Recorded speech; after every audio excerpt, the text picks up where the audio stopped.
bringing something unique to the character if I'm just being myself and me and that character have that thing in common. I do, though, because I'm actually white. Yeah. Yeah. Yeah, I'm pulling a full dolazol on you guys. It's too late. Shout out to my makeup team. They've been doing an incredible job. Amazing. Annalyn? Yeah, Annalyn has been doing incredible. I learned that it takes him 3 hours to put his beard on every morning. Yeah, it's a lot of...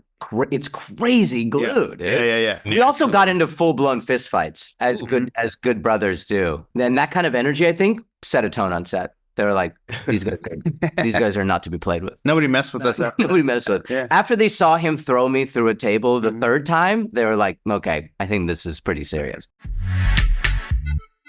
Asif, Saagar, guys, thank you both so much for sharing your time with us today in the movie podcast. We had so much fun watching this show, and you got to see it. It is absolutely. You're not supposed to see it. We did. Oh no! Spoiler alert! Spoiler alert!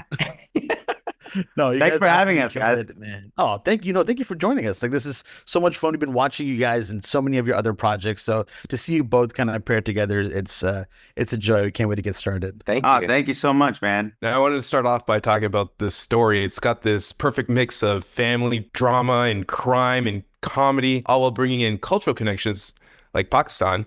What was it about the series that drew you in? For me, it was like, we don't really get to do stories like this that often. We are usually like a side character that adds to the main story. A hot side character. Yeah.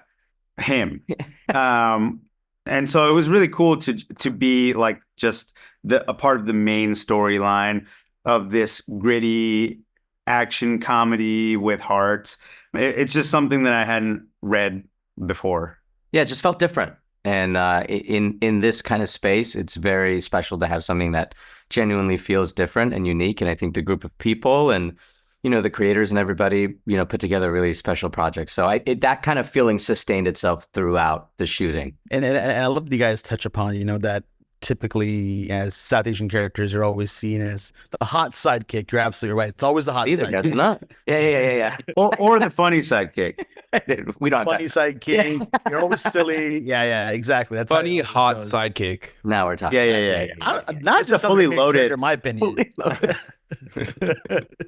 But we've loved seeing you guys also in all these Marvel projects as well. One day, hopefully, you guys team up together, maybe fight the Avengers or something like that. Could you imagine two people without any superpowers meeting? That's just a TV. That's a sitcom. Yeah.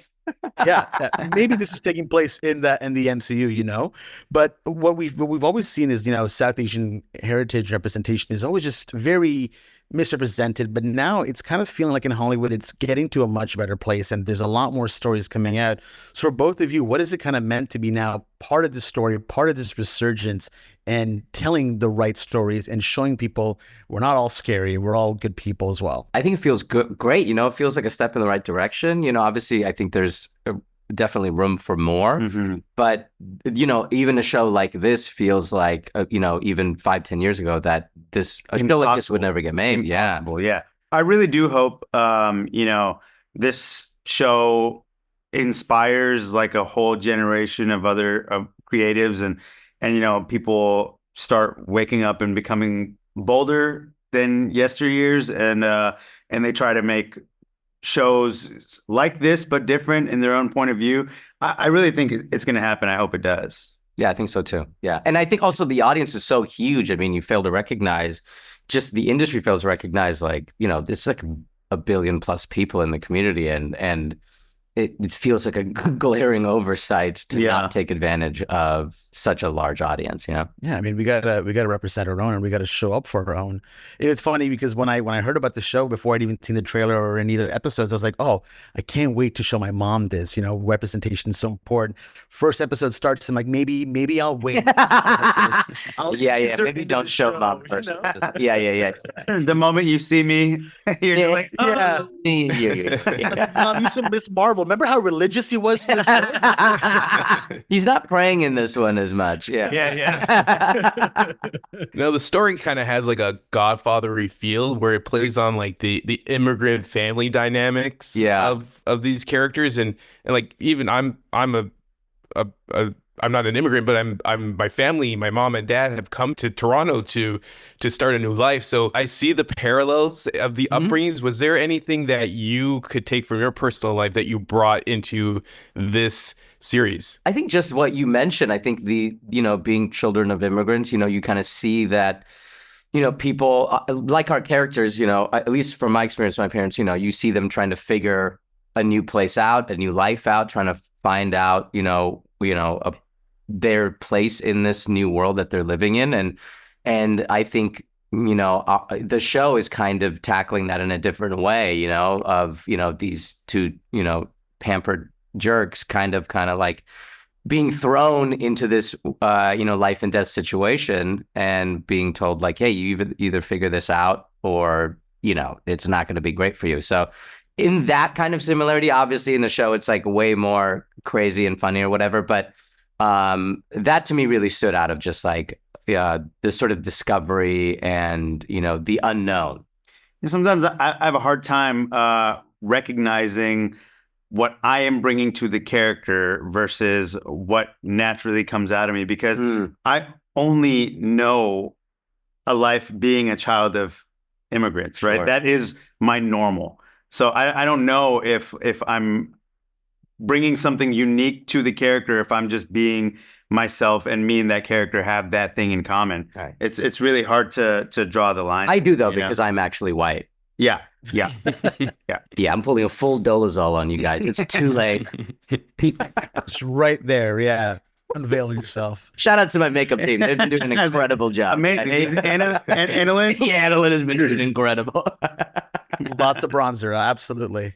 Yeah. You guys got to spend a lot of time together in your chemistry. Even right now, like you guys see together, it's just phenomenal. What is something that you kind of learned about each other that you really surprised you? I learned that it takes him 3 hours to put his beard on every morning. Yeah, it's a lot of it's crazy glue, dude. Yeah. It's and I think for each other, I think it's just the whole process was learning new things for each other. You know what I mean? We didn't really know each other before the show, right? So the entire show, while we were shooting it, was kind of like this thing of every day we were learning new things about each other, which I think was like really great. It was great, and we did we met for the first time at the screen test, over Zoom. And Zoom is harder than in real life, because it's really hard to feel, that connection digitally. And even when we shot the pilot, I think we made it a point to spend time with each other outside of work, right? So that we can develop this thing and feel it out, because in the show we have like a good and weird relationship at the same time. And so I think we worked on fostering. We built that through craft services, karaoke, and darts, ping pong, and all clean ways of getting to know each other. And honestly, restaurant exploring, right? Right, a lot of restaurants. I mean, Chicago. We shot in Chicago. Yeah. And I mean, it's an incredible city for that. So it was really the perfect place. Yeah, truly, to get to know each other. Yeah, truly, yeah. It could have been a separate show, us just getting to know each other around town. I mean, I feel like if we shot it in LA, if we shot the show in LA, we probably wouldn't have the same dynamic. Right. Yeah, probably. There is something about being in a location that neither of you live in, and you're in the same hotel. It just makes things a lot easier. Being like, hey, do you want to go here? Meet me in the lobby, kind of thing. So we did a lot of that. Yeah, like the bonding. Yeah, we also got into full blown fist fights as good brothers do. Yeah. We'd be tussling in the lobby. Yeah. And that kind of energy, I think, set a tone on set. They were like, these guys are not to be played with. Nobody messed with us. Nobody messed with. Yeah. After they saw him throw me through a table the third time, they were like, okay, I think this is pretty serious. They must either love each other or hate each other. Yeah, exactly. Right there. Love It that. became a WWE match. Yeah. It was Hell in a Cell. Yeah. Guys, we're so grateful for your time. But this is one of the most fun interviews that we've ever had an opportunity of doing, and we really hope we get to see you guys back again for season 2. And again, Come on. down the road Thank you, as well. please. So thank you so much for your time, and hopefully talk to you again. All right. Thank so you guys. much, I man. appreciate it.